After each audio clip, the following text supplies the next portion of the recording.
ओम सहनः भवतु सहनौ भुनक्तु सह वीर्यं करवावहै तेजस्विनावधीतमस्तु मा विद्विषावहै। ओम शांति शांति शांति। ओम पूर्णमदः पूर्णमिदं पूर्णात् पूर्णमुदच्यते पूर्णस्य पूर्णमादाय पूर्णमेवावशिष्यते। ओम शांति शांति शांति। ओम आप्यायन्तु ममाङ्गानि वाक्प्राणश्चक्षुश्रोत्रमथो बलमिन्द्रियाणि च सर्वाणि सर्वं ब्रह्म उपनिषदं मां ब्रह्म निराकुर्याम् मा ब्रह्म निराकरोत् अनिराकरणमस्त्वनिराकरणं मे अस्तु। तदात्मनि निरते योपनिषत्सु धर्मास्ते मयि सन्तु ते मयि सन्तु। ओम शांति शांति शांति। श्रुतिस्मृतिपुराणानाम् आलयं करुणालयं नमामि भगवत्पादं शङ्करं लोकशङ्करं शङ्करं शङ्कराचार्यं केशवं बादरायणं सूत्रभाष्यकृतौ वन्दे भगवन्तौ पुनः पुनः। ईश्वरो गुरुरात्मेति मूर्तिभेदविभागिने व्योमवद्व्याप्तदेहाय दक्षिणामूर्तये नमः।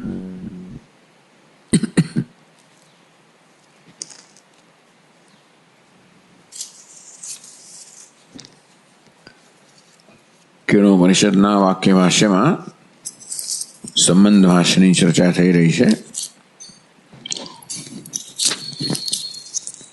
અને ભાષ્યકાર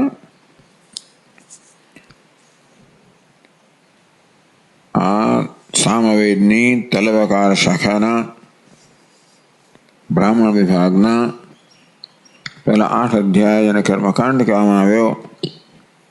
9મો અધ્યાય જ્યાં કેનોપનિષદ છે એની વચ્ચેનો સંબંધ હેતુ હેતુમદ્ભાવ સંબંધ છે એ સ્થાપિત કરી રહ્યા છે। એની પ્રક્રિયામાં કેટલાક પ્રશ્નો ઉપસ્થિત થાય છે અને એ પ્રશ્નોની ચર્ચા થઈ રહી છે।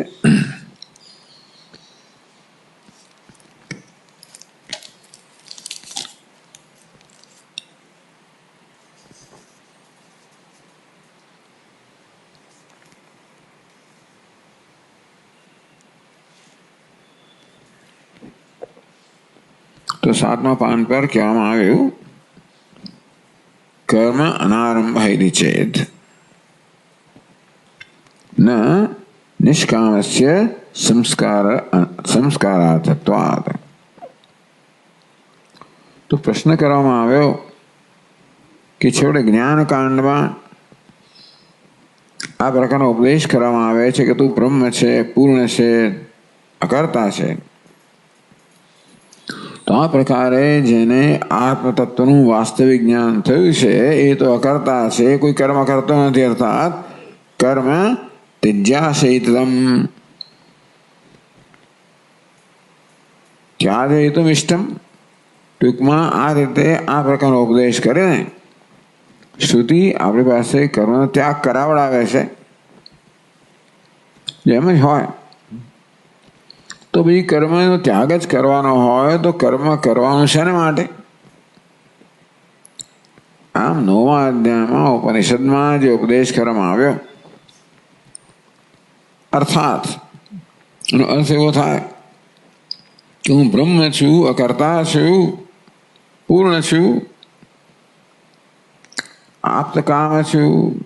ભાષ્યકારે જ કહ્યું કે આપ્તકામ બ્રહ્મ હું છું. એ પ્રકારનું જ્ઞાન થયા પછી કોઈ કામના રહેતી નથી, કોઈ જરૂરિયાત રહેતી નથી, કર્મની આવશ્યકતા રહેતી નથી. અને માટે આ ઉપદેશ દ્વારા શ્રુતિ આપણને કર્મનો ત્યાગ કરાવે છે. તો કર્મનો ત્યાગ જ જો કરવાનો હોય તો પછી કર્મ કરવું શા માટે? પહેલા 8 અધ્યાયની અંદર શા માટે શ્રુતિ આપણને કર્મનો આદેશ કરે છે, કર્મનો બોધ આપે છે? એટલે કહ્યું કે ભાઈ કર્મ અનારંભાય છે. તેથી કર્મ ત્યાગવાનું જ હોય તો પછી કર્મનો આરંભ શું કામ કરવો? એ જ વાક્ય ભાષ્યકારે સમજાવ્યું. યદિ આત્મવિજ્ઞાનેન આત્મવિદ્યા વિષયત્વાત પરિત્યાજયિષિતમ કર્મ. આત્મવિદ્યા વિષયત્વાત, આત્મને જ્ઞાનને કારણે જ કર્મની જરૂરિયાત ઊભી થતી હોય તો આત્મવિજ્ઞાન, આત્માના જ્ઞાનથી આ આત્મજ્ઞાન દૂર થાય તો કર્મની જરૂરિયાત પણ દૂર થઈ જાય. એ રીતે પરિત્યાજયિષિતમ કર્મ, આ પ્રકારે કર્મનો પરિત્યાગ કરાવવાનો ઇષ્ટ છે જો શ્રુતિને. તો ભાઈ પ્રક્ષાલનાદિપંકસ્ય દૂરાત સ્પર્શનમ વરમ, પહેલા કાદવમાં પગને ખરડવા અને પછી એને ધોવા, એના કરતા કાદવમાં જવું જ નહીં. આમ કર્મ કરવું અને પછી છોડવું, એના કરતા કર્મ કરવું શું કામ? એથી અનારંભ એવો કર્મ. એ રીતે કર્મનો આરંભ કરવાની શું જરૂર છે? તો અનારંભ કર્મ એવા કર્મ શ્રેયાન. એક કારણ કહ્યું અલ્પફલત્વાત આયાસ બહુલત્વાત તત્વજ્ઞાનાદેવ છે શ્રેયો પ્રાપ્ત હેતિ છે. શ્રેયો પ્રાપ્તિ તો આત્મજ્ઞાનથી જ થાય છે. તત્વજ્ઞાનાદેવ છે શ્રેયો પ્રાપ્તિ, શ્રેય પ્રાપ્તિ. તત્વજ્ઞાનથી, આત્મજ્ઞાનથી શ્રેયની, મોક્ષની પ્રાપ્તિ થાય છે. તો પણ કર્મ જીવનનું ધ્યેય મોક્ષ છે, શ્રેય છે, તો ત્યાં પણ કર્મનો ઉપયોગ નથી. બે કારણ કયા? એક તો એ કે કર્મનો ત્યાગ જ કરાવવાનો હોય તો કર્મનો પ્રારંભ શું કામ કરવો? અને કર્મના કરવાથી જો આપણો મોક્ષ મળતો હોય તો બરાબર છે, પણ મોક્ષ તો આત્મજ્ઞાનથી મળે છે. જાયસી ચેત કર્મણસ્તે મતા બુદ્ધિર જનાર્દન તત્કિમ કર્મણી ઘોરે મામ નિયોજયસી કેશવ. એ ભગવાન આપના અભિપ્રાય પ્રમાણે, એટલે કે બીજા અધ્યાયના સ્થિતપ્રજ્ઞ વિભાગમાં આપણો ઉપદેશ કરે પ્રમાણે જાયસ કર્મણ બુદ્ધિ જાયસી છે. કર્મ કરતા જ્ઞાન ચડિયાતું હોય એટલે જ્ઞાનથી મોક્ષ પ્રાપ્ત થતો હોય. તત્કિમ કર્મણી ઘોરે મામ નિયોજયસી કેશવ. હે કેશવ, શામળા આપના ઘોર કરો, નિયુક્ત કરો છો. તસ્માત ઉત્તિષ્ઠ કાઉંતેય. હે કાઉંતેય, યુદ્ધ કરાળે ઉત્તિષ્ઠ, સજ્જ થઈ જાય. એવું શા માટે કહો છો? એટલે એક તો અહીં આ રીતે એક તો કર્મ ત્યાગ જ છેવટે કરવાનો હોય તો કર્મ કરવાનું શેના માટે? અને કર્મથી મોક્ષ પ્રાપ્ત ન થતો, આત્મજ્ઞાનથી તો કર્મની શું જરૂર? અને બીજું શું છે? કર્મ અલ્પફલત્વાત, દોષવત બંધરૂપમ નહીં, અલ્પફલત્વાત આયાસ બહુલત્વાત. એક તો કર્મનું ફળ અલ્પ છે અને કર્મ કરવામાં અનેક પરિશ્રમ છે. મોક્ષ તો ફળ છે નહીં, મોક્ષ તો આત્મજ્ઞાનથી મળે, એટલે કર્મનો ઉપયોગ જણાતો નથી.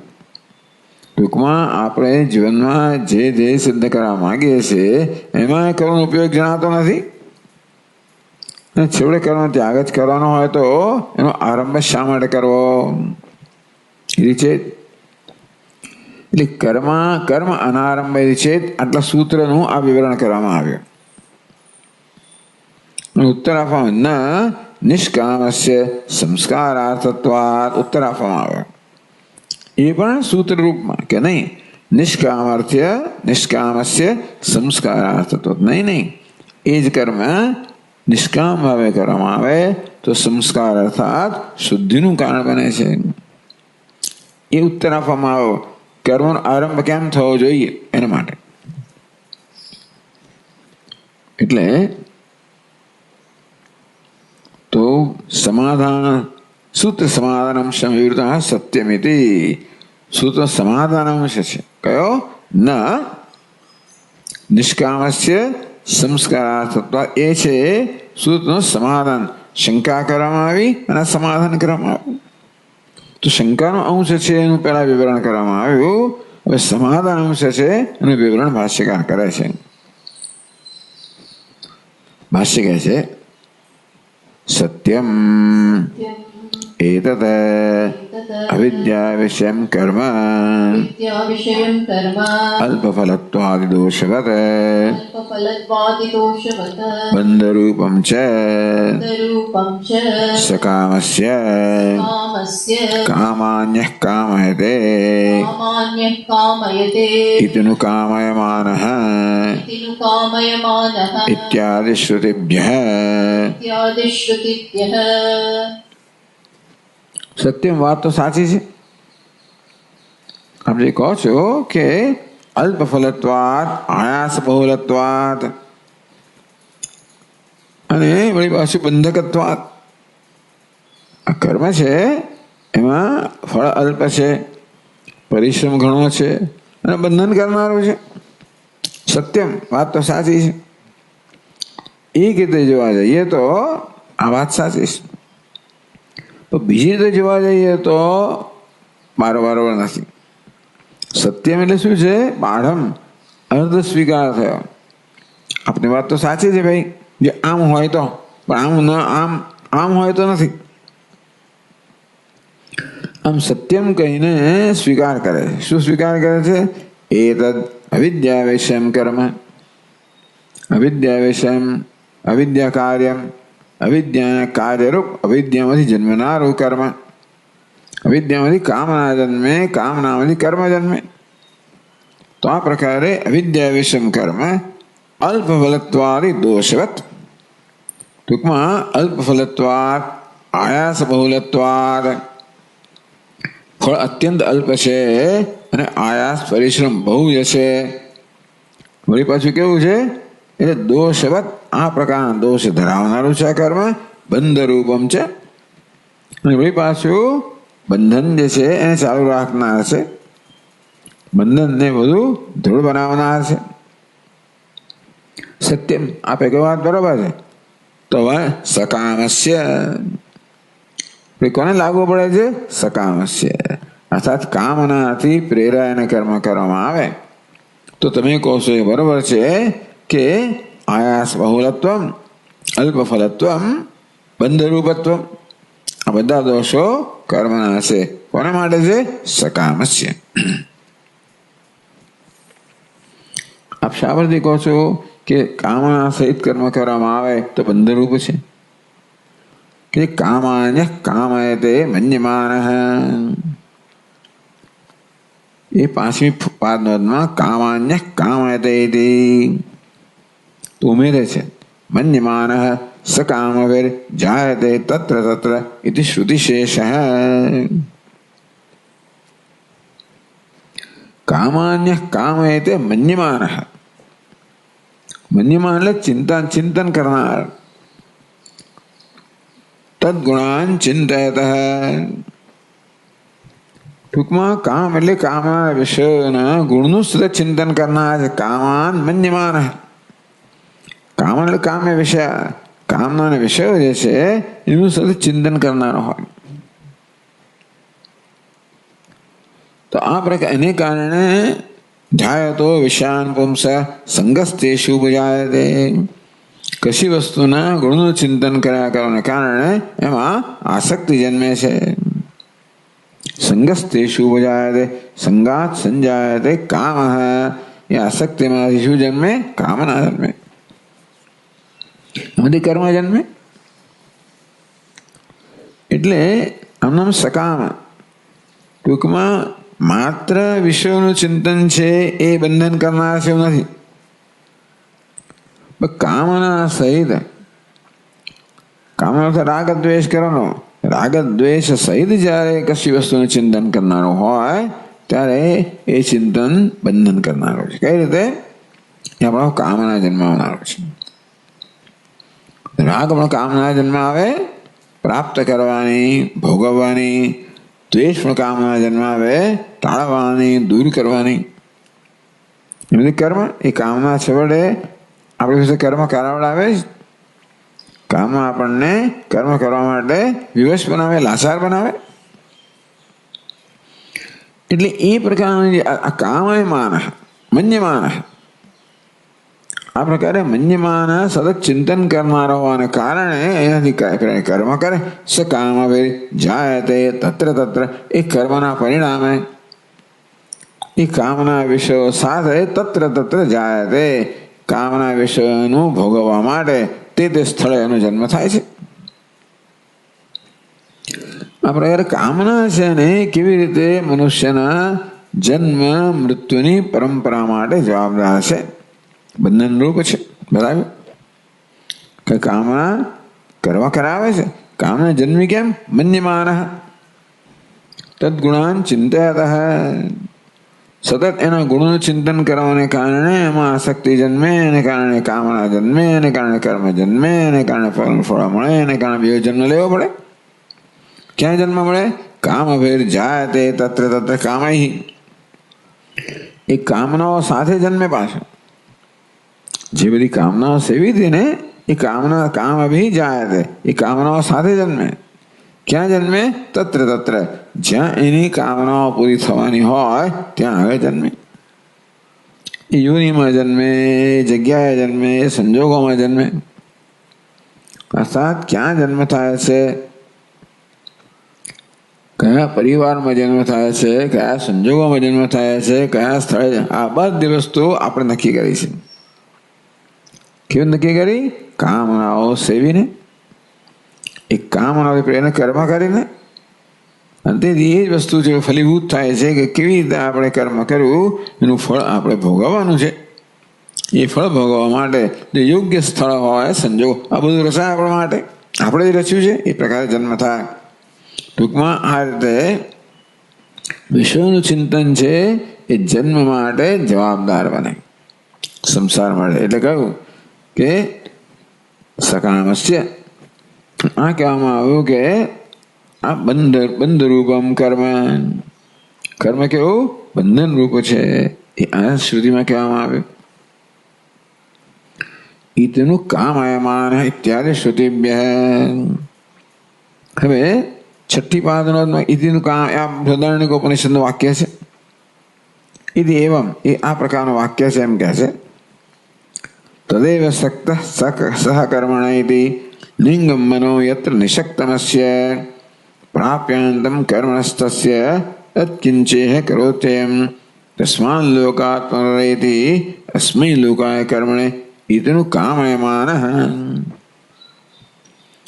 આમ કામયમાન કામનાઓનું સેવન કરનાર છે એની માટે આ વાત કરવામાં આવી. તો શું થાય છે? તદેવ સક્તમ સહકર્મણ ઇતિ લિંગમ મનો યત્ર નિષક્તમસ્ય. અસ્ય લિંગમ મનઃ યત્ર નિષક્તમ, અસ્ય આ સકામ મનુષ્ય છે જે તેનું લિંગમ મનઃ, લિંગ છે, લિંગ શરીર, સૂક્ષ્મ શરીર.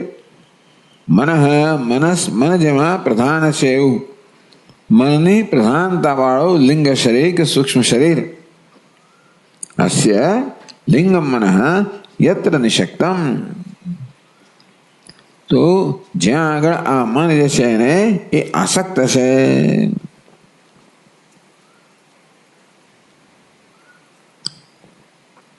કોઈ આસક્તિ મનમાં જ હોય ને, તો જ્યાં આ મન આસક્ત છે એટલે આ મનુષ્યનું મન સૂક્ષ્મ શરીર, આમ તો મન જેમાં પ્રધાન છે એવું સૂક્ષ્મ શરીર. યત્ર નિષક્તમ, નિષક્તમ નિશ્ચયેન આસક્તમ, તો દૃઢ આસક્તિ ધરાવે છે આ મન જ્યાં, તદેવ સક્ત કર્મણા સ એવી, તદેવ સક્ત તત્સ્વર્ગાદિ ફલમેવ, એ તત્ શું છે? એ જ કર્મફળ. કેવું કર્મફળ? સ્વર્ગાદિ ફળ જે છે એતી, તદેવ એતી. શું કહે છે? તદેવ સક્તમ સહકર્મણા એતી, તદેવ એતી, તેને જ પ્રાપ્ત કરે છે. તેને કોને? કર્મફળને. કયું કર્મફળ? જેમાં એની આસક્તિ હતી, સ્વર્ગાદિ વગેરે જેમાં મનની આસક્તિ હતી, એ જ વસ્તુ એતી ગચ્છતિ પ્રાપ્ત કરે છે. કેવું છે? સક્ત આસક્ત તદ, એટલું પણ એ જ પ્રકારની આસક્તિ સાથે, એ જ અભિલાષા સાથે એના કર્મફળને પ્રાપ્ત કરે. સ્વર્ગ વગેરે જે કંઈ કર્મફળ હોય તે કેવી રીતે? કથમ? સહકર્મણા, કર્મણા સહ, ટૂંકમાં જેની આસક્તિથી, જેના ફળની આસક્તિથી કર્મ કરવામાં આવ્યું, એ કર્મ સાથે જ એ ફળને પ્રાપ્ત કરે છે. એવું કહ્યું. જે કર્મમાં એક તો આસક્તિ છે કર્મફળમાં, એની પરિણામે કર્મ કરવામાં આવ્યું, એ કર્મ સાથે જ એ કર્મફળને પ્રાપ્ત કરે છે. કારણ કે શું છે? કર્મ કરો ને ત્યારે ફળનું ચિંતન મનમાં હોય જ છે. કર્મ કરીએ ત્યારે સતત ફળનું ચિંતન હોય જ છે. એ સાથે કર્મ થતું હોય છે, એટલે અમે કર્મફળ સાથે જ જાય છે. એટલે તેથી એમ કહેવાય કે ભાઈ ફળ મળે ત્યારે કર્મ સાથે તેને ફળ મળે છે.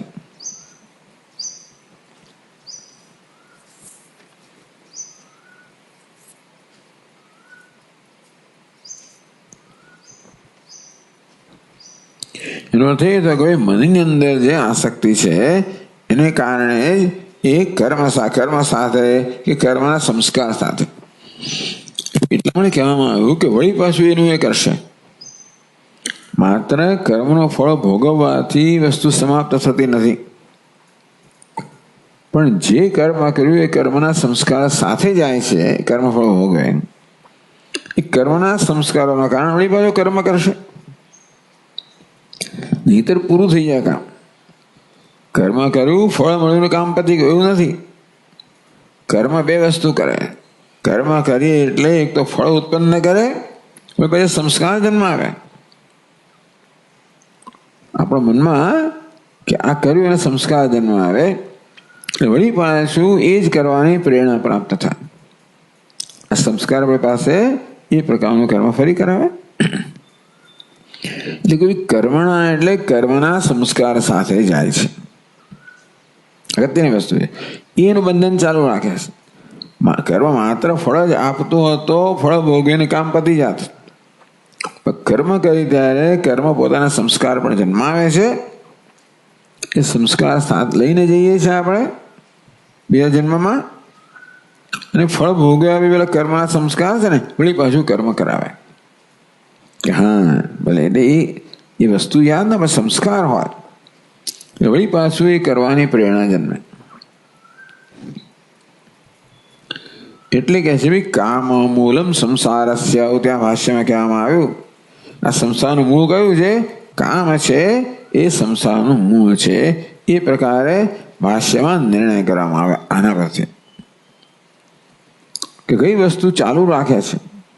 કામના જે મનમાં છે એ સંસ્કાર લઈને જાય છે, એ વળી પાસે નવું ઈચ્છા જન્માવે, એ પાસે સંસ્કાર જન્માવે, એ પાસે નવી ઈચ્છા જન્માવે.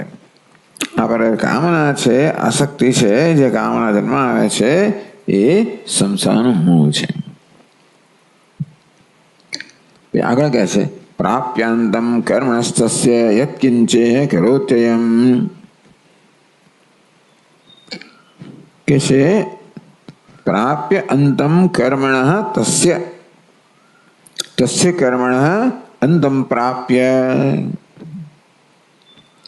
જે કર્મ કર્યું અંત એટલે કર્મફળ, જે કર્મ કર્યું એનું ફળ પ્રાપ્ત કરીને यत्किंच यह करोति अयम अयम यत्किंच यह करोति अयम એટલે આ સંસારે માણસ यत्किंच यह करोति એટલે અહીંયા આગળ આ સંસારી જે કંઈ કરે છે तस्य कर्मण अंतम प्राप्य ये प्रकार वाक्य है प्राप्यांतम कर्मणस्तस्य यत्किंचेह करोत्यय करोत्यय में શું કરવાનું यत्किंच अयम यह करोति જે કોઈ કર્મ આ સંસારી અહીં કરે છે આ લોકમાં કરે છે तस्य कर्मण अंतम प्राप्य એ કર્મ અંત કહો એ કર્મનું ફળ પ્રાપ્ત કરીને ક્યાં પ્રાપ્ત કરે બીજા લોકમાં પ્રાપ્ત કરે यह એટલે આ લોકમાં કર્મ કરે આ લોક કહો આ દેહ કહો એમાં કર્મ કરે ફળ એને મળે બીજા લોકમાં મળે બીજા દેહમાં મળે એટલે ટૂંકમાં કર્મ કરીને ફળ પ્રાપ્ત કરવા માટે આપણે વળી પાછું મૃત્યુ બધી યાત્રા કરવી પડે જાયતે તત્ર તત્ર સકામ હવે જાયતે તત્ર તત્ર આ કામના કરવાથી ફળને કારણે તત્ર તત્ર જાય તે એ વળી ત્યાં પાછું જન્મે તેના કર્મનું ફળ ભોગવે અને પ્રાપ્યાંતમ કર્મણસ્તસ્ય એ કર્મ જે અહીં કર્યું એનું ફળને ત્યાં પ્રાપ્ત થાય બીજા લોકમાં પ્રાપ્ત થાય બીજા દેહમાં પ્રાપ્ત થાય એ કર્મ ફળ ભોગવીને તસ્માદ લોકાત પુનઃ એતિ અસ્મૈ લોકાય કર્મણે ત્યાં લોકમાંથી સ્વર્ગ લોકમાંથી પાછો અહીંયા આવે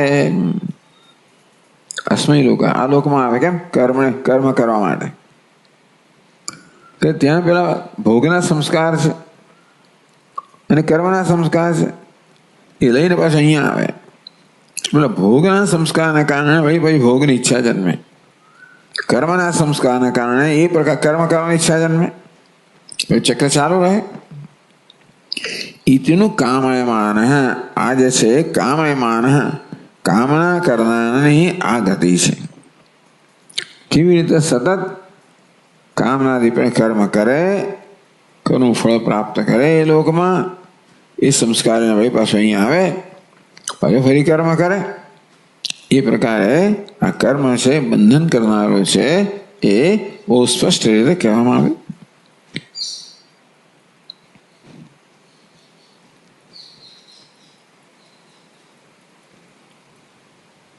એટલે બહુ બહુ જોખમી વસ્તુ છે ખતરનાક વસ્તુ છે એટલે મનમાં કામના સેવી બહુ ખતરનાક એટલા માટે છે કે એ જતી નથી રહેતી કામનાથી પ્રેરણા કર્મ તો કર્યું પૂરું થઈ ગયું પછી સંસ્કાર છોડીને જાય એ સંસ્કાર પાસે જ્યાં જન્મીએ ત્યાં સંસ્કાર લઈને જન્મીએ એ સંસ્કાર વળી પાછું એ પ્રકારની જ વૃત્તિ ઉત્પન્ન કરે આ પ્રકારે આખી પરંપરા ચાલુ રહે છે પરંપરા તેનું કામયમાન પછી કહે છે અથ અકામયમાન ય અકામ નિષ્કામ આપ્તકામ આત્મકામ ન તસ્ય પ્રાણ ઉત્ક્રામંતિ બ્રહ્મૈવ સન્ન બ્રહ્મપ્યેતિ અથ અકામયમાન तो कामयमान ની કથા કહેવામાં આવી અકામયમાન જેને કામના નથી એ કેવો છે અકામ જે કામના રહિત છે કેમ કામના નિષ્કામ બધી કામનાઓએ જેનામાંથી વિદાય લીધી છે અકામ કેમ છે કામના રહિત બધી કામનાઓ વિદાય લીધી નિરાશ્રય પ્રમુચંદે કામા યસ્ય હૃદયસ્થિતાના હૃદયમાં રહેલી બધી કામનાઓ જ્યારે દૂર થઈ જાય એવું કેવી રીતે થયું ભાઈ બધી કામનાઓ એના હૃદયમાંથી વિદાય આપ્ત કામ એની બધી કામનાઓ પૂરી થઈ ગઈ એ પૂરી કેવી રીતે આત્મકામ જ્ઞાનને કારણે પૂરી થઈ કારણ કે કામનાનો વિષય બદલાઈ ગયો આત્મા બદલાઈ ગયો કામનાનો વિષય હંમેશા કામના કરનાર કદાચ જુદો હોય પોતે ક્યારે પોતાની કામના ના કરે કારણ કે પોતે પ્રાપ્ત જ છે ને એ પ્રાપ્તની કામના ના થાય અપ્રાપ્ત હોય એ કામનાનો વિષય હોય જે મારા કરતા ભિન્ન હોય અનાત્મ હોય અપ્રાપ્ત હોય એ કામનાનો વિષય હોય તો જ્ઞાન કોને કહેવાય તસ્માત સર્વમ ભવતિ એ કાં એટલે બધું જ બની ગયો સર્વનો આત્મા બની ગયો. અને તેથી કામનાનો વિષય કેવો? આત્મા બની ગયો. આત્મકામ, બધી કામનાઓ છે આત્માની કામનામાં ફેરવાઈ ગઈ. એટલે કે કામના વિષય આત્મા બની ગયા, કામનો વિષય જ ન રહ્યો. કિમિચ્છન કસ્ય કામાય શરીરમ અનુસંજ્વરેત અયમસ્મીતિ પુરુષ. જ્યારે આને જ્ઞાન થયું કે આ હું પુરુષ છું, આ પુરુષનું જ્ઞાન થયું, હું બ્રહ્મ છું. કિમિચ્છન કસ્ય કામાય, પછી કઈ ઈચ્છા કરતો? કોણ કામી માટે? ઈચ્છાનો વિષય પણ ના રહ્યો, કઈ એ આત્મા ફેરવાઈ ગયો. કામના કરનાર પણ રહી, પણ એ આત્મા બની ગયો. અને તેથી આપ્ત કામ જે છે જ્ઞાનને કારણે આપ્ત કામ બન્યું. અર્થાત કામનાનો વિષય આત્મા છે, મારે અન્ય કંઈ છે જ નહીં, હું એક અદ્વિતીય છું. આમ જેને પહેલા કામનાનો વિષય માનવામાં આવતો હતો અજ્ઞાનને કારણે, એ હવે આત્મામાં સમાવેશ થઈ ગયો. હું સર્વનો સમાવેશ કરનાર છું, એટલે કશું અપ્રાપ્ત છે જ નહીં. એટલે આત્મકામ આપ્ત કામ બની ગયો. મારી બધી કામનાઓ પૂરી થઈ ગઈ જ્ઞાનથી જ. અને માટે હું નિષ્કામ બની ગયો, બધી કામનાઓ વિદાય લઈ લીધી, માટે અકામ બની ગયો, કામના વગરનો બની ગયો. એ પ્રકારે અકામયમાન હે. તો આવું થાય ત્યારે શું થાય? બ્રહ્મ સન બ્રહ્મ અપ્યેતિ ન તસ્ય પ્રાણા ઉત્ક્રામંતિ. એના પ્રાણ ઉત્ક્રમણ કરતા નથી, એની ઉત્ક્રાંતિ નથી. અર્થાત સંસાર નથી. ઉત્ક્રાંતિ એટલે એને બીજો જન્મ નથી, અહીંથી કંઈક બીજે જવાનું નથી. એનો અર્થ એવો થાય એટલે કે એને કોઈ જન્મ નથી. એના પ્રાણ ઉત્ક્રમણ કરતા નથી, સૂક્ષ્મ ઉત્ક્રમણ કરતું નથી. કેવાનો અર્થ છે કે હવે એને બે જન્મ નથી લેવાનો. બ્રહ્મ સન બ્રહ્મ અપ્યેતિ, એ બ્રહ્મ હતો જ અને બ્રહ્મને પ્રાપ્ત કરે છે, પણ કંઈ પ્રાપ્ત કરવાનો રહ્યો નહીં. તો પ્રાણનું ઉત્ક્રમણ ક્યારે કરવું પડે? કશું પ્રાપ્ત કરવાનું હોય ત્યારે.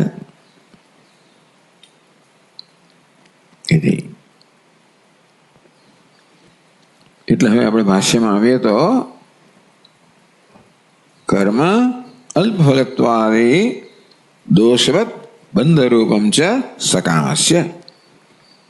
અવિદ્યાના પરિણામ જે કર્મ છે એ અલ્પ ફળવાળું છે, એવા આયાસ બહુલત્વ છે, જેનામાં ખૂબ પરિશ્રમ છે, અલ્પ ફળ છે, એ પ્રકારના દોષ છે. પણ કેવું છે? બંધરૂપ છે. કોના માટે? સકામસ્ય.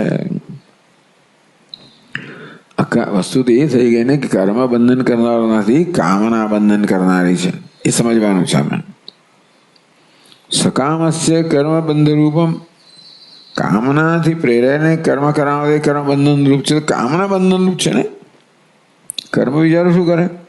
કામના અંદર બરાબર પછી સચવાઈ જાય, સંસ્કાર રૂપમાં જળવાઈ રહે છે, ને વળી પછી એ આપણને કર્મ કરાવે છે ને. એટલે બોલે કર્મને બંધરૂપ કહેવામાં આવે.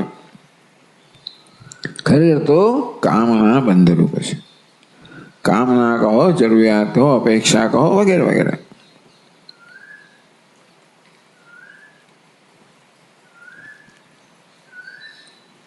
એટલે ભાષ્યકાર આગળ કહે છે નિષ્કામસ્ય કર્મ બંધરૂપમ. નિષ્કામ માટે કર્મ બંધરૂપ નથી. કેમ ભાઈ? તારે શું છે? તસ્ય તો સંસ્કારાર્થાની એવ કર્માણિ ભવન્તિ તન્નિર્વર્તક આશ્રય પ્રાણ વિજ્ઞાન સહિતાની ન નિષ્કામસ્ય. નિષ્કામસ્ય કર્મ બંધરૂપમ ન ભવતી. નિષ્કામ માટે કર્મ બંધનરૂપ નથી. તસ્ય તુ એને માટે શું છે? સંસ્કારાર્થાની એવ કર્માણિ ભવન્તિ. નિષ્કામ માટે એ જ કર્મ કહેવાય છે સંસ્કાર માટે, શુદ્ધિ માટેનું સાધન બને છે. કેવા કર્મ? તન્નિર્વર્તક આશ્રય પ્રાણ વિજ્ઞાન સહિતાની. તો પ્રાણ છે, પ્રાણ સહિતાની કર્માણી, પ્રાણ વિજ્ઞાન સહિતાની. ટૂંકમાં પ્રાણની ઉપાસના સહિત વિજ્ઞાન ઉપાસના. પ્રાણની ઉપાસના સહિતના જે કર્મ છે, કર્મ અને ઉપાસના, ઉપાસના માનસ કર્મ જ છે, એટલે એનો કર્મમાં સમાવેશ કરવામાં આવ્યો. પ્રાણનું વિશેષણ આપ્યું તો નિર્વર્તક આશ્રય. જે પ્રાણ કેવો છે? તો નિર્વર્તક આશ્રય છે. પ્રાણ છે ને કર્મ નિર્વર્તક છે. નિર્વર્તક કહો, સંપાદક કહો. કર્મ કોને કારણે થાય છે? પ્રાણને કારણે થાય છે. પ્રાણ જે છે એ ખરેખર તો ઉર્જા પ્રદાન કરે છે, માટે સર્વ કરવા માટે જવાબદાર કોણ છે? પ્રાણ છે. અને આશ્રય છે. પ્રાણ દરેક કર્મનો આશ્રય બને છે. એટલે એ રીતે આવા પ્રાણની ઉપાસના સહિતના બધા કર્મ જે છે એ સંસ્કારાર્થાની, એ નિષ્કામ માટે તો સંસ્કાર અર્થાત અંતઃકરણ શુદ્ધિ માટે છે. નવી વસ્તુ છે. મીમાંસકો માટે નવી વસ્તુ છે. આ વેદાંત એને કહેવાનું છે. તો એના માટે પાસે 7મા પાન પર એક 7મી પાદ નોંધ છે. ચોથી થયું ને સૂત્ર સમાધાન. ગઈકાલે વાત કરી, આજે સવારે વાત થઈ ને કે સમાધાન અંશ છે ને એનું વિવરણ થયેલું સત્યમથી. પેલો શંકા અંશ હતો, આ સમાધાન અંશ છે. તો 7મી પાદનો તસ્ય તું, તો 7મી તસ્ય તું સંસ્કારાર્થાનિવ કર્માણિ ભવંતિ. ભાષ્યકરનું વાક્ય છે ને, તસલે નિષ્કામસ્ય, જે નિષ્કામ છે એના માટે આ બધા કર્મ છે એ સંસ્કારનું અર્થાત શુદ્ધિનું કારણ બને છે. તો કહે છે, ટિપ્પણી કહે છે, તથા ચ અજ્ઞસ્યાપી નિષ્કામસ્ય મુમુક્ષોઃ આત્મસંસ્કારમ ઇચ્છોઃ અનુષ્ઠાતુઃ સંભવાત. એટલે આવો પણ હોઈ શકે માણસ. ટૂંકમાં કર્મ કરનારા મોટાભાગના લોકો તો વાત સાચી જ છે કે કામનાથી પ્રેરણા કર્મ કરતા હોય. કર્મ શેને મળે કરે? જેથી મને શું વ્યક્તિગત લાભ થાય, એવા પ્રયોજનથી કર્મ કરનાર મોટાભાગના હોય. કોઈક નીકળે જે આ કર્મ દ્વારા હું કેવી રીતે શુદ્ધ બનું. એટલે જેને વધારે પરિપક્વતા છે, એ કર્મ દ્વારા મેળવવાથી તો લાભ નથી, બંધન છે. કર્મ તો ઋણ ફેરવાનું સાધન છે, ઋણ વધારવાનું નહીં. આમ અપેક્ષાથી, કામનાથી પ્રેરણા કર્મ કરીને ઋણ વધારતા જઈએ છીએ.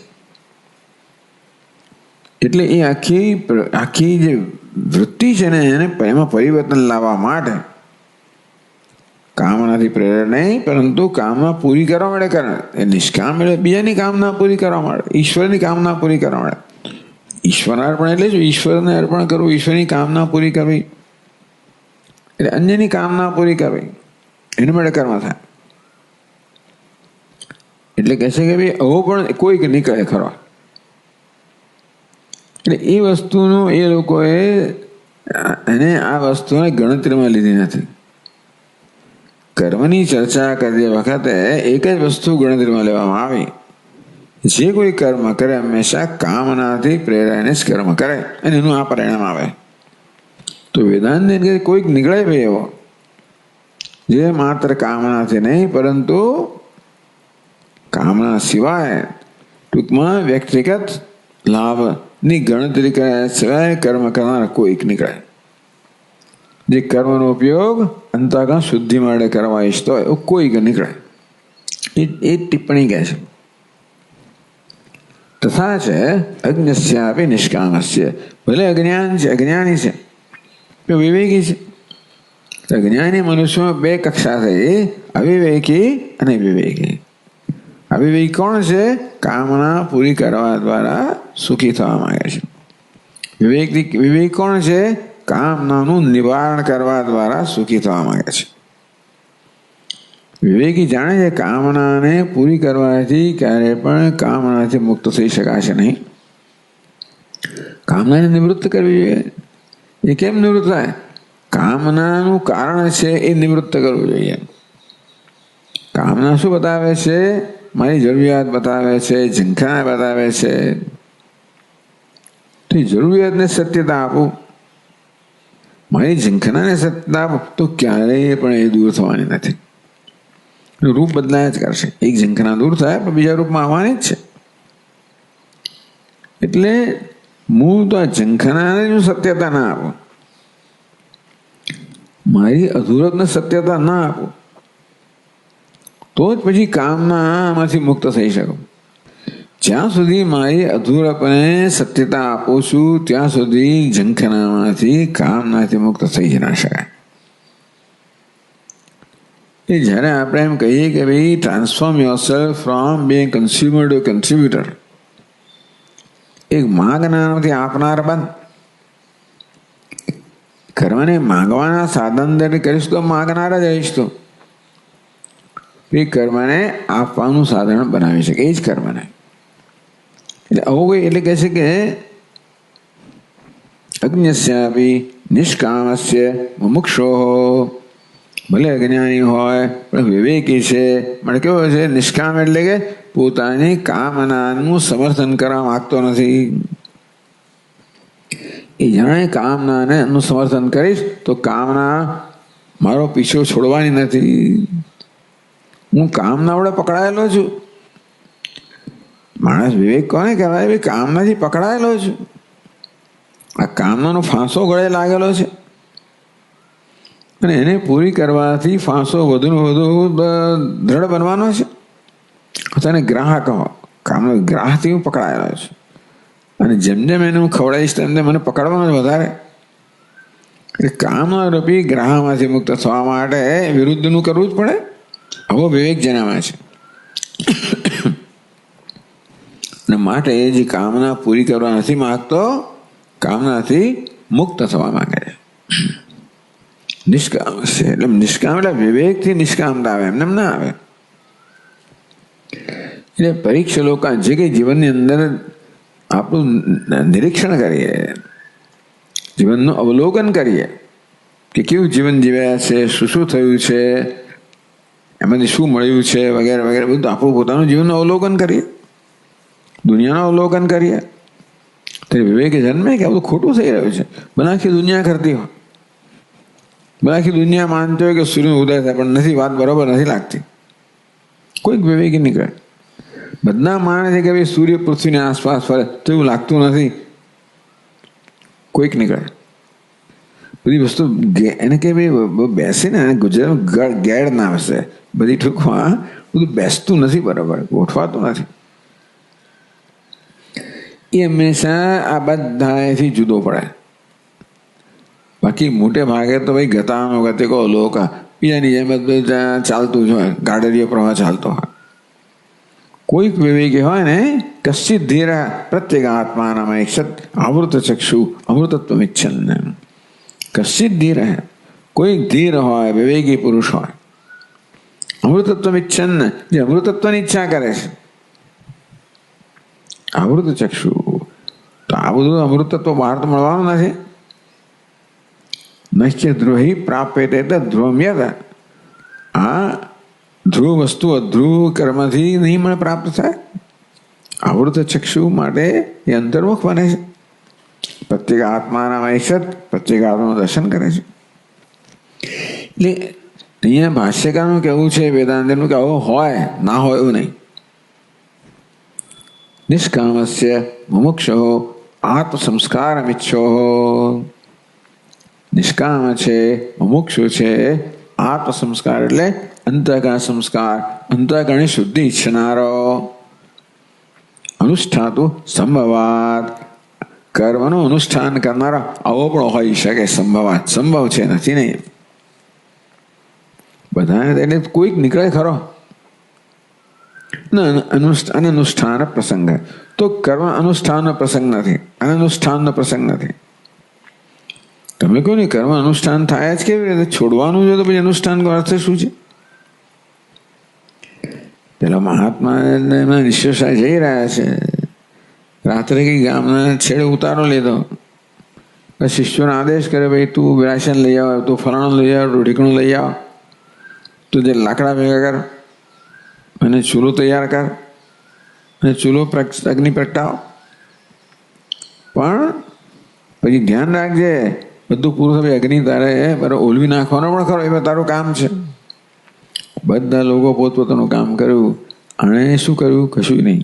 એમ લે ભાઈ, મહારાજ આપે કહ્યું અગ્નિ તો પછી ઓલવવાનો તો પ્રગટાવો જ શું કામ? તેવી રીતે પછી કર્મ છોડવાનું ભાઈ કરવાનું શું કામ? અરે વચ્ચેનું કામ છે. અગ્નિને ક્યારે ઓલવવાનો છે? અગ્નિનું કામ થયા પછી. તેમ કર્મને ક્યારે ત્યાગવાનું છે?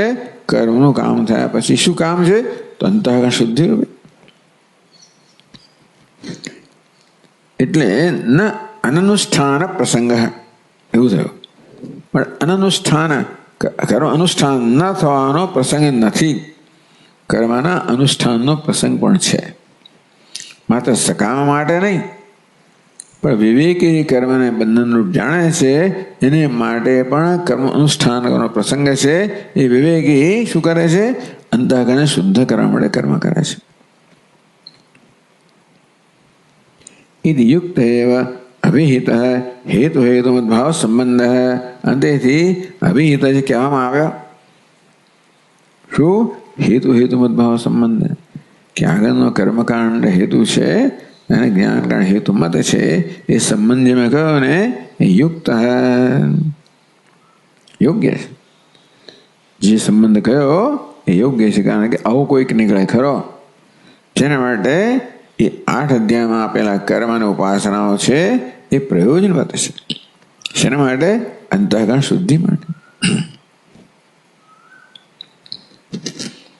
તસ્ય તુ સંસ્કારાર્થાની, વળી પાછું કહ્યું ભાષ્યમાં તો 8મી પાદનો સંસ્કારાર્થાની. તથા ચ અગ્નિયમ નિષ્કામ પ્રતિ અપી કર્મણામ સાફલ્યાત ન પંગ પ્રક્ષાલન ન્યાયાવકાશૈરી ભાવ. બે વસ્તુ કહેવામાં આવી કે કર્મ અનનુષ્ઠાનમ એવા, કર્મ અનુષ્ઠાન ન કરવું જોઈએ. પ્રક્ષાલનાદિ પંકસ્ય, એટલે કાદમાં ખરડાવીને પછી પગ સાફ કરવાના કરતા કાદમાં જવું શું કામ?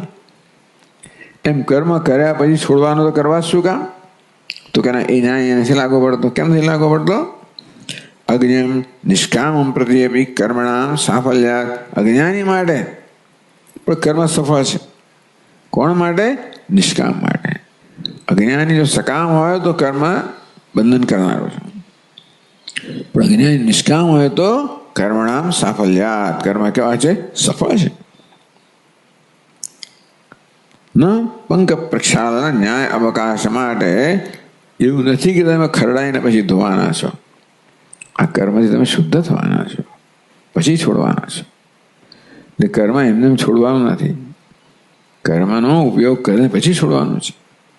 શેરડીનો એમને સાંઠો ફેંકી નહીં દેવાનો, અને રસ ચૂસ્યા પછી ફેંકી દો. ફેંકવાનો ફેંકી દે ને પહેલેથી તો નહીં. ગોટલો બોટલો બધું સાફ કરે પછી ફેંકવાનું હોય, એમને ના ફેંકાય. તે બધી કર્મ અને બરાબર રસ લઈને એનો ઉપયોગ કરીને પછી એને છોડવાનું હોય. એટલે પંક પ્રક્ષાલન ન્યાય જે કહ્યો ને એનો અહીંયા અવકાશ નહીં. કોને માટે નથી? જે વિવેકી છે એના માટે, જે નિષ્કામ છે, વિવેકી છે, મુમુક્ષુ છે એના માટે. વિજ્ઞમ પ્રતિવેવ તત્ત્યાજયિષ્યમાં ઇતિ રહસ્યમ.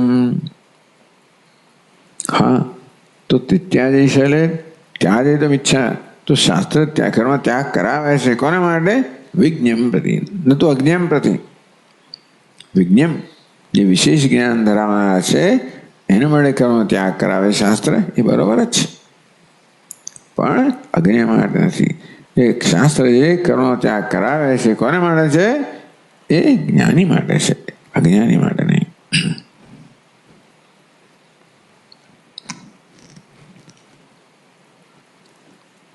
બરોબર. તો હવે આ 7મું પાન પૂરું થયું.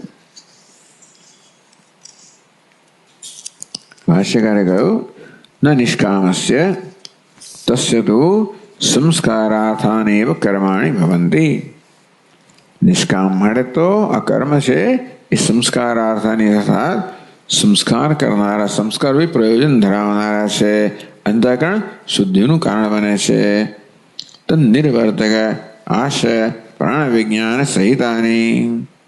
ટૂંકમાં એ કર્મનો નિર્વર્તક, કર્મનો સંપાદક અને આશ્રયભૂત જે પ્રાણ છે એની ઉપાસના સહિતના કર્મ છે એ બધા નિષ્કામ માટે તો અંતઃકરણ શુદ્ધિનું સાધન બને છે.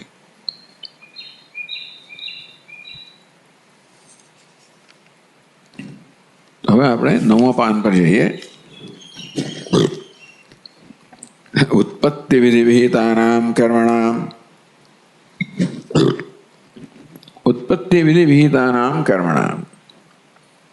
તો વેદની અંદર ભિન્ન ભિન્ન પ્રકારના કર્મનું વિહિતાના જેનું વિધાન કરવામાં આવ્યું છે એવા કર્મ વિધિમાંથી જ વિહિત થયું. વિહિતામાં એટલે જેનું વિધાન કરવામાં આવ્યું છે.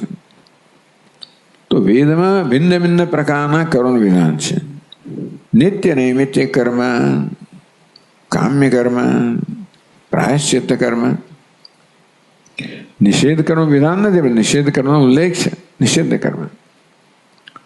તો આ બધામાં કયા કર્મ છે? ઉત્પત્તિ વિધિ વિહિતાનામ કર્મ, એટલે કે નિત્ય કર્મ છે.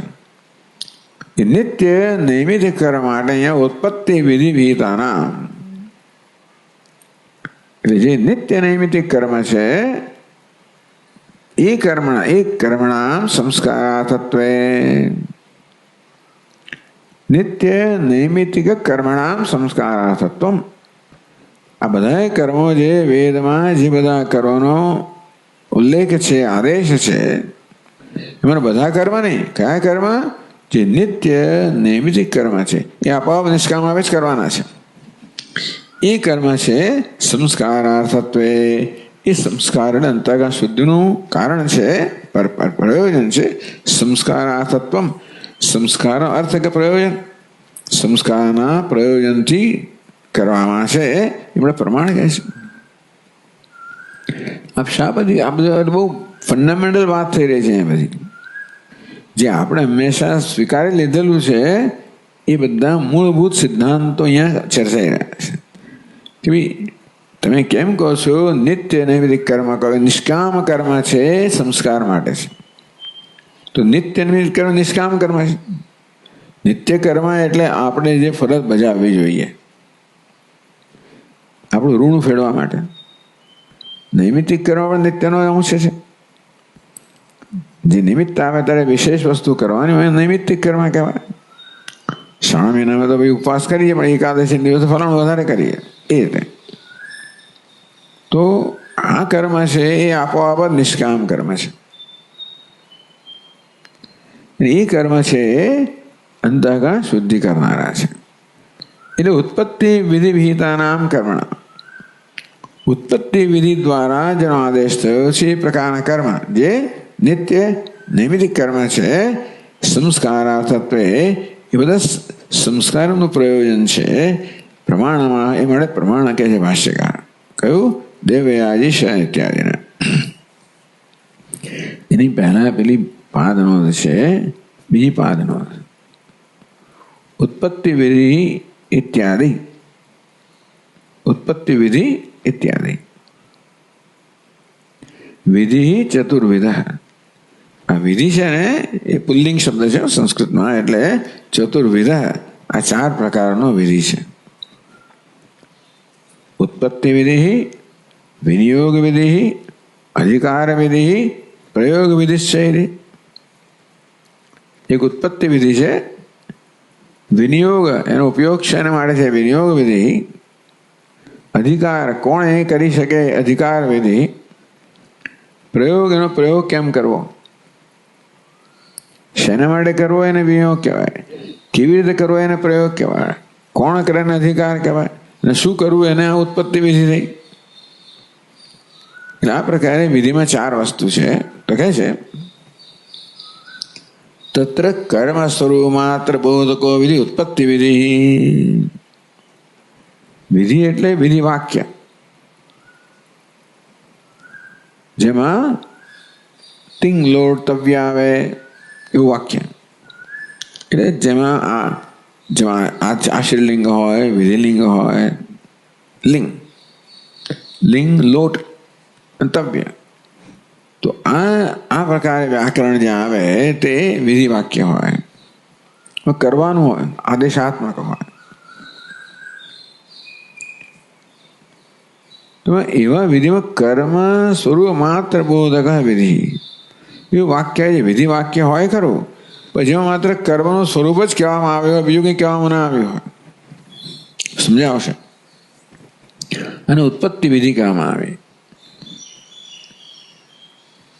કર્મ સ્વરૂપ માત્ર બોધક માત્ર પદેન કર્મ સ્વરૂપ માત્ર કહેવામાં આવે ને, માત્ર શું કહેવામાં? માત્ર પદે એટલે માત્ર શબ્દથી ઉત્પત્તિ વિધે કર્મણ ફલાદિના સંબંધ બોધકત્વ વાર્યતે.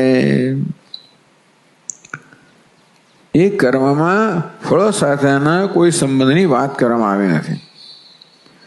સ્વર્ગ કામો યજ્ઞ તેમ કહેવામાં સ્વર્ગરૂપી ફળ કહેવામાં આવ્યું ત્યાં, પણ જ્યાં માત્ર કર્મનું જ વિધાન હોય, એનું કોઈ ફળની વાત ના કરવામાં આવી હોય, એટલે કર્મણ ફલાદિના સંબંધ બોધકત્વ વાર્યતે. ફળ અને બીજી બધી સાથોના સંબંધ, કર્મનો સંબંધ હોય ને, એ બધા પ્રકારના સંબંધનું નિવારણ કરવામાં વાર્યતે. તો કોઈ એ કશું કહેવામાં આવતું નથી. એવી વિધિ હોય, એ પ્રકારનું વાક્ય હોય છે કે સજ અગ્નિહોત્રમ જુહોતે. આવું વાક્ય છે. અગ્નિહોત્રમ જુહોતે, અગ્નિહોત્રનું અનુષ્ઠાન કરે છે, બસ આટલું જ. શું મળે છે એ કહેતા નથી.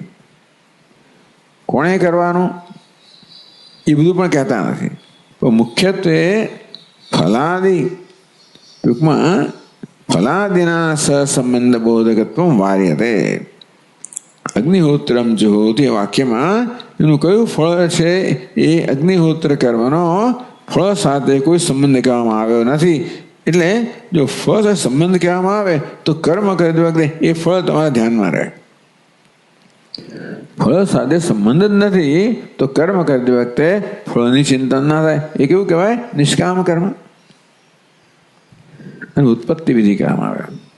અગ્નિહોત્રમ જુહોતિ ઇત્યાદિ રૂપ.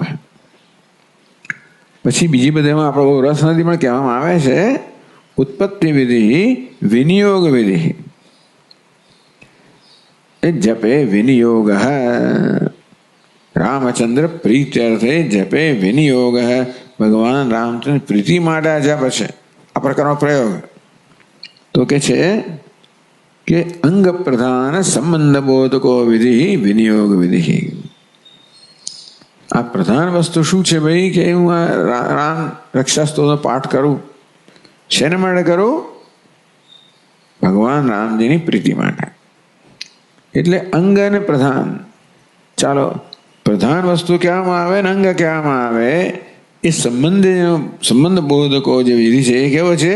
વિનિયોગ વિધિ. અહીં કહે છે યથા દધના જુહોતિ. અગ્નિહોત્ર કર્મ તો કરવાનું, આહુતિ આપવાની. શેને આહુતિ આપવાની? દધના જુહોતિ, દહીંથી આહુતિ આપે છે. અહીં શું કહેવામાં આવ્યું? અંગ. તો આહુતિ આપવાની, પણ દહીંથી આહુતિ આપવાની. એટલે અંગ પ્રધાન સંબંધ. તો પ્રધાન કર્મ કરો, અગ્નિહોત્ર કે બીજું કોઈ પ્રધાન કર્મ કરો, એમાં આહુતિ દહીંથી આપવાની. એવું છે કે કયા પ્રકારની આહુતિ, કયા પ્રકારનું ફળ મળે એ બધું મહત્વનું છે. તમારી ઇન્દ્રિયની તે જોઈતું હોય તો દહીં હોય છે. આ પ્રકારના દરેક આહુતિનું ફળ હોય છે. જેમ એકાદશે આપણે અભિષેક કરીએ ને દ્રવ્યોથી, એ દરેક દ્રવ્યના અભિષેકનું જુદું ફળ હોય છે. એ પ્રકારે કરવામાં આવે છે. બધું આપણી ચોપડીમાં છે. ટૂંકમાં કયા દ્રવ્યથી કયા પ્રકારનું ફળ પ્રાપ્ત થાય. ચાલો, એટલે તે રીતે દધના જુહોતિ. એટલે મુખ્ય પ્રધાન યાગ કહેવામાં આવ્યો, એનું અંગ કહેવામાં આવ્યું કે દહીંથી એ આહુતિ આપે છે. અને કયો વિનિયોગ વિધિ કયો? કર્મજન્ય ફલ સ્વામ્ય બોધકો વિધિ અધિકાર વિધિ. અધિકારી કોણ છે? કર્મજન્ય ફલ, કર્મમાંથી જન્મેલું જે ફળ છે ને, એનો સ્વામી કોણ છે? આ કર્મ કરવાના કારણે કોને ફળ મળશે એનું બોધ કરનાર વિધિ કેવો છે? અધિકાર વિધિ. બ્રાહ્મણો યજેત વગેરે. સ્વર્ગ કામો યજેત, સ્વર્ગની કામના કરનાર યજ્ઞ કરવો જોઈએ. તો એ કોણ છે? સ્વર્ગની કામના કરનાર છે, એને ફળ મળશે, અધિકારી થયો. ટૂંકમાં જે ભોગતા છે ને, આ ભોગતા કેવો થયો? અધિકારી. તો કર્મ કરનાર છે એને કયું ફળ મળશે? એ ભોગવનારને, એ કરતા ભોગતાને અધિકારી કહેવામાં આવે. શું કર્મ કરવાનું? એ શું કહે છે કે કર્મજન્ય ફલ સ્વામ્યમ, કર્મજન્ય ફલ સ્વામી અવબોધક, સ્વામ્ય બોધક. સ્વામી હે ભાવ, સ્વામીના ભાવને સ્વામ્ય કહેવામાં આવે. તો કહે છે કર્મજન્ય ફલ સ્વામ્યમ, સ્વામીના ભાવ, સોરી. તો કર્મજન્ય ફલ સ્વામ્ય એટલે શું? કર્મજન્ય ફલ ભોક્તૃત્વ. કર્મમાંથી જન્મના ફળનો સ્વામી પણ એટલે શું? કર્મના ફળને ભોગવવા પણ, ભોક્તૃત્વ. સચ યજેત સ્વર્ગ કામ, સ્વર્ગ કામો યજેત એમ કહેવામાં આવે. તો યજ્ઞ કરનાર છે એ સ્વર્ગરૂપી ફળ ભોગવશે. તો ઇત્યાદિ રૂપ અને શું કહેવામાં આવ્યું? તો કે અધિકાર વિધિ. કોને આ કર્મ કરવાનું? કોને કરવાનું? સ્વર્ગ કામ, સ્વર્ગની કામના કરનારે આ કર્મ કરવાનું. જેથી ફળ સાથે એનો સંયોગ થશે.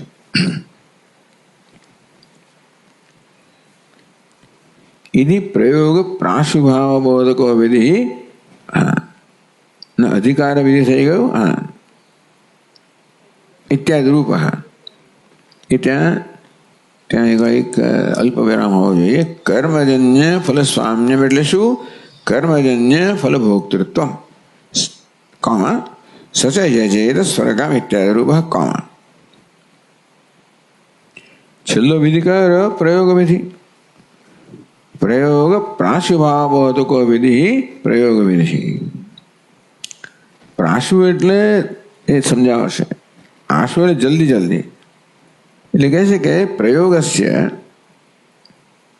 એક કર્મતા આપન્ન અંગ પ્રધાનાત્મક કર્મ સંઘાતસ્ય.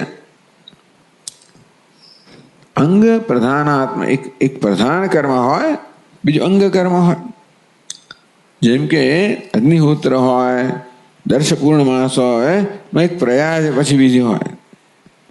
જેમ તમારી સત્યનારાયણની પૂજા હોય, એમાં પછી કઈ વરુણ પૂજા હોય, ગણેશ અંગ કહેવાય.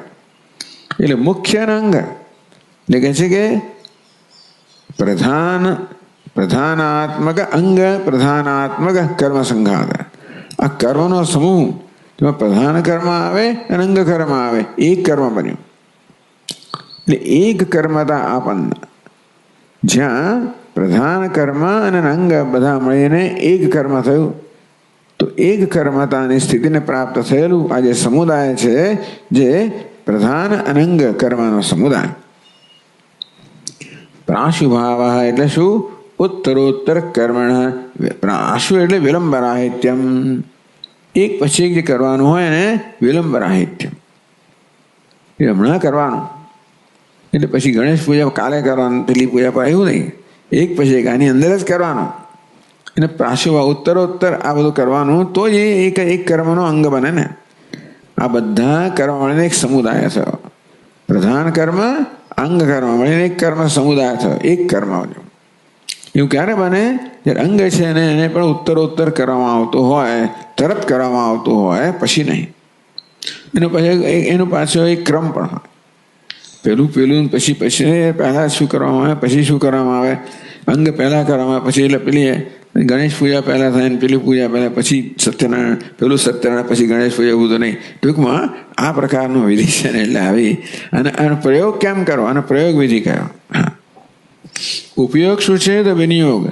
પ્રયોગ કઈ રીતે કરવું, અધિકારી કોણ કરે, અને ઉત્પત્તિ એટલે શું કરવાનું. તદબોધક, અહીંયા તદબોધક સચ પ્રયોગ વિધિ. એ ક્યાં આવે છે?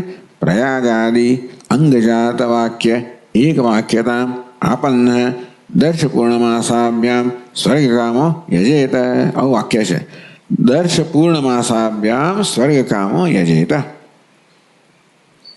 દર્શ પૂર્ણમાસ યાગ વડે સ્વર્ગની કામના ધરાવનારે દર્શ પૂર્ણમાસે યાગો કરવા જોઈએ.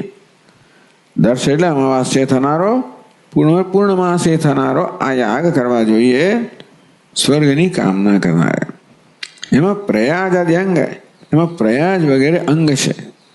દર્શ પૂર્ણમાસ યાગ કરો ત્યારે પ્રયાજ વગેરે છે કરવાના હોય નાના બીજા યાગ એને અંગ યાગ કહેવાય. તો પ્રયાદિ અંગ જાત એટલે અંગ સમૂહ, વાક્ય એક વાક્યતામાં આપણને એટલે આ બધું એક વાક્ય થાય. શું એક વાક્ય થાય? દર્શ પૂર્ણમાસાભ્યામ સ્વરકામ. એની સાથે સાથે જે પ્રયાસ વગેરેના વાક્યો છે એ બધા એક વાક્ય થાય, જેથી એ આખો એક સમુદાય બને, જે એક કર્મ બને, જ્યાં પ્રધાન અંગનો સંબંધ હોય.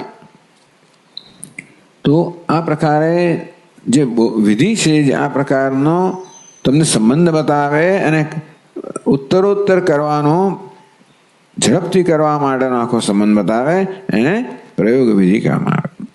આ જ આખું થયું ખરેખર, તો બીજું અડધું પડતું હતું ઇત્યાદિ.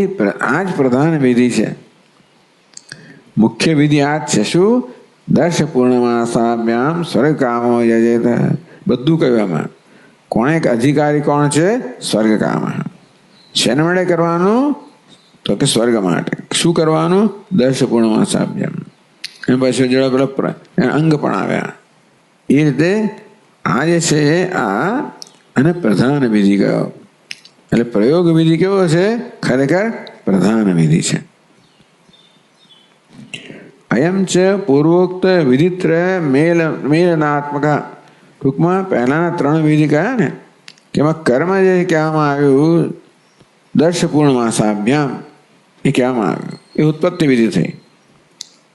પછી શું કહેવામાં આવ્યું? બીજી કઈ વિધિ છે? ઉત્પત્તિ વિધિ, વિનિયોગ વિધિ. અંગ પ્રધાન સંબંધ બોધકો વિનિયોગ વિધિ એટલે પ્રયાજ અંગ છે, દર્શ પૂર્ણમાસ મુખ્ય છે, અને સંબંધ કેવો છે? વિનિયોગ વિધિ. એ પણ આવી ગયો. પછી ત્રીજો વિધિ છે અધિકાર વિધિ. હા, એટલે સ્વર્ગ કામ. અધિકાર વિધિ કહેવામાં જે સ્વામ્ય આ ફળ કરવાથી એનું ભોગવનાર કોણ માનશે? તો કે સ્વર્ગ કામ. એ પણ આવી ગયો. અને જોડે જોડે છેવટે આવ્યો પ્રયોગ વિધિ. એ પણ કેવી રીતે કર્મ કરવાનું એનો આખો ક્રમ બતાવવામાં આવ્યો. એટલે આ વાક્યમાં બધા જ વિધિ આવી ગયા. એટલે કે અધિકાર એટલે કહ્યું કે અયમ છે પૂર્વોક્ત વિધિત્રય મેલનાત્મક એવા. આ નવો વિધિ નથી, પહેલાના 3 વિધિ છે અને એ મળીને આ ચોથો વિધિ થયો, એવું કહેવામાં આવ્યું પ્રયોગ વિધિ. નતું અતિરિક્ત. એટલે આ વિધિ છે પહેલા 3 કરતા જુદો નથી, એ 3ને ભેગા કરો એટલે આ વિધિ બને. અત્ર વિનિયોગ વિધિ ઉત્પત્તિ વિધૌ એવ ઉપસર્જની ભવતી. ઉત્પત્તિ વિધિ છે ને જેમાં માત્ર કર્મનો નિર્દેશ કરવામાં આવ્યો હોય. વિનિયોગ વિધિ છે એમાં એના અંગનો નિર્દેશ કરવામાં આવ્યો હોય. દધના જુહોતી એટલે કહે છે કે ભાઈ ઉત્પત્તિ વિનિયોગ વિધિ ઉત્પત્તિ વિધિ ઉપસર્જની ભવતી. અગ્નિહોત્ર કર્મ કરવાનો હોય કેવો છે? ઉત્પત્તિ વિધિ. દધના જુહોતી કહેવામાં આવે એ કેવું છે? એને અંગ છે. એટલે ઉપસર્જન એટલે શું? એનું ઉપકારક છે, અંગ છે, ઉપકારક છે. એટલે વિનિયોગ વિધિ ઉત્પત્તિ વિધિ ઉપસર્જની ભવન. આ વિનિયોગ વિધિ છે ને ઉત્પત્તિ વિધિને જ મદદ કરનારો છે, ગૌણ છે, પેલો મુખ્ય છે. અધિકાર પ્રયોગ વિદ્યોસ છે. અધિકારમાં શું આવે? સ્વર્ગ કામો. પ્રયોગમાં શું આવે? કેવી રીતે આખો પ્રયોગ કરવો અને પ્રાશુભાવ. ફલ સંબંધેના એ બેમાં ફળનો સંબંધ નથી. દધના જો તેમાં કોઈ ફળ સંબંધ નથી. અગ્નિહોત્રમ જો તેમાં ફળ સંબંધ નથી. પણ દર્શ પૂર્ણમાસાભ્યામ સ્વર્ગ કામો યજેત એમાં ફળ સંબંધ પણ છે. એટલે બીજી વિધિ છે બેમાં ફળ સંબંધ છે. એટલે કહ્યું કે અધિકાર એટલે શું છે? એનો સ્વામી કોણ છે? સ્વર્ગ કામ. પ્રયોગ વિધિ દર્શ પૂર્ણમાસાભ્યામ વગેરે એમાં વિદ્યોસ છે ફલ સંબંધેના. આ 2 વિધિની અંદર ફળનો સંબંધ છે. કામ્યાંતર ભાવા. તેથી આ 2 વિધિ છે ને એ એ કામ્ય કર્મના અંતર્ભાવ છે. અધિકાર વિધિ અને પ્રયોગ વિધિ છે, એમાં ફળનો સંબંધ છે, માટે એ કામ્ય કર્મના અંતર્ગત છે. ન સંસ્કારા સત્વમ, એટલે આ બે વિધિ દ્વારા જેનો આદેશ કરવામાં આવ્યો એ કર્મ સંસ્કાર એટલે કે અંતઃકરણ શુદ્ધિ માટે નથી, એ તો કામના પૂરી કરવા માટે છે. ઉત્પત્તિ વિધિસ્તુ ફલ સંબંધ ભાવેના નિત્યાદિ રૂપતયા, ત્યારે ઉત્પત્તિ વિધિ કેવો છે? ફળ સાથે કોઈ સંબંધ નથી, માટે નિત્યાદિ એ નિત્ય નૈમિત્તિક રૂપનો છે, જે કર્મ કરવાથી કોઈ ફળ નથી. તદ્વિધ કર્મણામ સંસ્કારાર્થ, તેથી ઉત્પત્તિ વિધિ દ્વારા જે કર્મનો આદેશ કરવામાં આવ્યો એને કારણ કે ફળ સાથે કોઈ સંબંધ નથી, માટે કેવો બની ગયો? નિષ્કામ કર્મ બની ગયો. અને તેથી સંસ્કારાર્થત્વમ, આ કર્મ છે ઉત્પત્તિ વિધિ દ્વારા જેનો આદેશ કરવામાં આવ્યો એ કર્મ કેવા છે? નિત્ય નૈમિત્તિક કર્મ, એમાં કોઈ ફળનો સંબંધ બતાવ્યો નથી, અને માટે એ શેના માટે એ કેવા થયા? નિષ્કામ થયા. અને માટે શેના માટે થયા? અંતઃકરણ શુદ્ધિ સંસ્કાર માટે થયા. એથી ભાવ. ભલે આપણે આપણી ચર્ચા ચાલુ રાખશું. ઓમ પૂર્ણમદ પૂર્ણમિદમ પૂર્ણાત પૂર્ણમુદચ્યતે પૂર્ણસ્ય પૂર્ણમાદાય પૂર્ણમેવાવશિષ્યતે. ઓમ શાંતિ શાંતિ શાંતિ. શંકરમ શંકરાચાર્યમ કેશવમ બાદરાયણમ સૂત્રભાષ્યકૃતૌ વંદે ભગવन्तौ પુનઃ પુનઃ. ઈશ્વરો ગુરુરાત્મેતિ મૂર્તિભેદવિભાગિને વ્યોમવદ્વ્યાપ્તદેહાય દક્ષિણામૂર્તયે નમઃ. ઓમ શાંતિ શાંતિ શાંતિ. હરિ ઓમ. શ્રી ગુરુભ્યો નમઃ. હરિ ઓમ.